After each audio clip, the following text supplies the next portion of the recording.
everyone, I'm Melody, and on this channel I share faith-based content and I want to help you to grow in your faith with Jesus. Today we're talking about 7 things that my 9-month-old has taught me. So the first thing is that thanks to my baby, I have really learned to know more about the relationship between God and humans. Because God is a father and he is a parent to us. And just like I am a parent to my child and he's a parent to me, I can more understand our relationship when looking at my relationship with my son.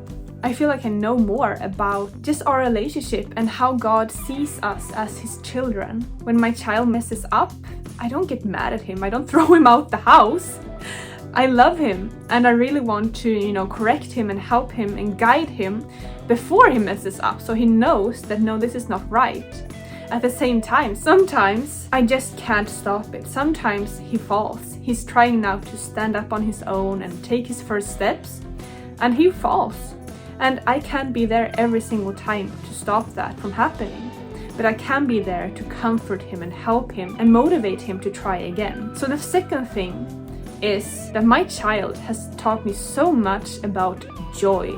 Pure joy. That laughter that babies have, it's pure gold. It's laughter from the inside. It's just it's pure. There's like no hidden attention behind it.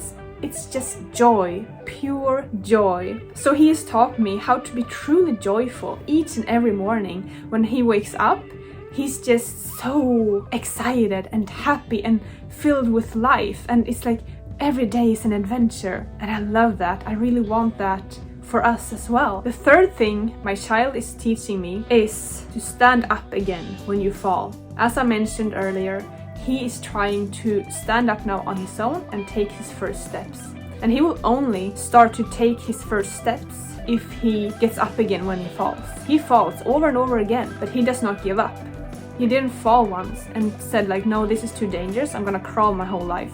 No, he cried a little bit, he needed a hug from mama, some comfort, and then he got back up again. And guess what? After a number of times of falling, he could stand by himself. And that's only possible because of all the failure that's behind. No one is perfect, we all make mistakes. So what I truly have learned from this is that we need to allow ourselves to fall. As long as we don't allow ourselves to stay down there, but to get up as soon as possible. Run to God and get some comfort. He is our parent, our father. Get some comfort from him, read his word, get motivated again, and then get back up. Continue, it's not the end. So the fourth thing ties into this as well, and that's to learn new things. A baby is constantly learning, constantly analyzing and looking around him and seeing new things and touching new things and trying to understand the world around him. And that never stops. Just because we're a bit older, we're not babies anymore, we also need to learn new things and seek to understand things that we maybe take for granted, for example. How does this work? How does that work? How can I use my life in the best way possible to reach my dreams and goals and honor God with my life? And remember, you either win or you learn. There's no failure involved here. There's really just learning and allowing yourself to fail and learning from that failure. Number 5 is to run to God. For a while, my child can play by himself, and then maybe something happens and he falls or something if he tries to stand up, or he's just had enough of that alone time and he crawls to me. And the same goes for us. It doesn't matter if something special happens so we're sad, or if we are still happy and we just miss him. We need to run to God. We might go off on our own sometimes, just like a baby, and try out life on our own. But then we realize that no, it's better with God. So we need to run back to him. It doesn't matter if you're sad or if you're happy. Run to God. Let him embrace you in his love, and everything will just be so much better. Also invite him into everything in your life and let him guide you. If he tells you no, that's not good for you, listen, because there's a reason behind. Just like a mother or a father tells their child, no, that's not good for you.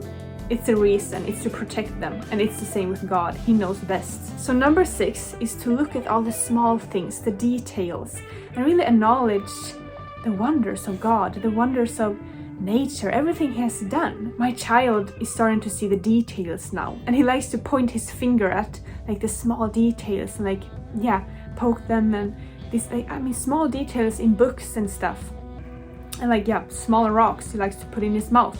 That's a different story. But like, yeah, he's really fascinated about the small details in things. We need to be the same. In order to be happy and joyful and grateful for life, we need to see the small things and the details and be grateful for them. So stop and look around you. What are some things that you maybe take for granted that are actually really cool and that you can thank God for? And number 7, there's always room for forgiveness. Just like a child messes up and does things that makes us sad as parents, there's always room for forgiveness. I will always forgive my child. How much he will mess up in life, I will always be there and I will forgive him. I want him to learn from his mistakes, of course, but unforgiveness has no place in our relationship. And it's the same with God. He forgives you, and that's because He loves you. He loves you as a child. So please use your life for His glory. Open your eyes to see the world as a child.